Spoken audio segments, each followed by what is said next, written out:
প্রিয় বলমারি জর্জ একাডেমির ঐতিহ্যবাহী জর্জ একাডেমির অভিভাবক শিক্ষকবৃন্দ, আসসালামু আলাইকুম। আমি মোহাম্মদ জাকির হোসেন চৌধুরী, বলমারি জর্জ একাডেমির অভিভাবক সদস্য পদে অংশগ্রহণ করেছিলাম।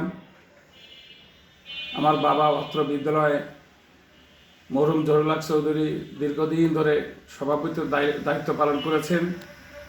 আমিও তার ধারাবাহিকতা অব্যাহত রাখার জন্য নির্বাচনে অংশগ্রহণ করেছিলাম। ইতিমধ্যে সরকার কর্তৃক নির্বাচন স্থগিত হয়ে গেছে। আমার নির্বাচন পরিচালনা করতে গিয়ে সাংবাদিক, শিক্ষক, অ্যাডভোকেট, আমার সমস্ত বন্ধু বান্ধব, আত্মীয় স্বজন যারা আমার জন্য অক্লান্ত পরিশ্রম করেছেন, আমি তাদের কাছে চিরকৃতজ্ঞ। আপনারা আমার জন্য অক্লান্ত পরিশ্রম করেছেন, আপনাদের ঋণ আমার শোধ করার নয়।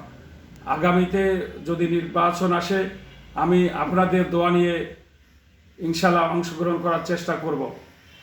আপনারা সকলে ভালো থাকবেন, আপনাদের সুস্বাস্থ্য কামনা করছি। আমার জন্য আপনারা দোয়া করবেন। আল্লাহ হাফেজ।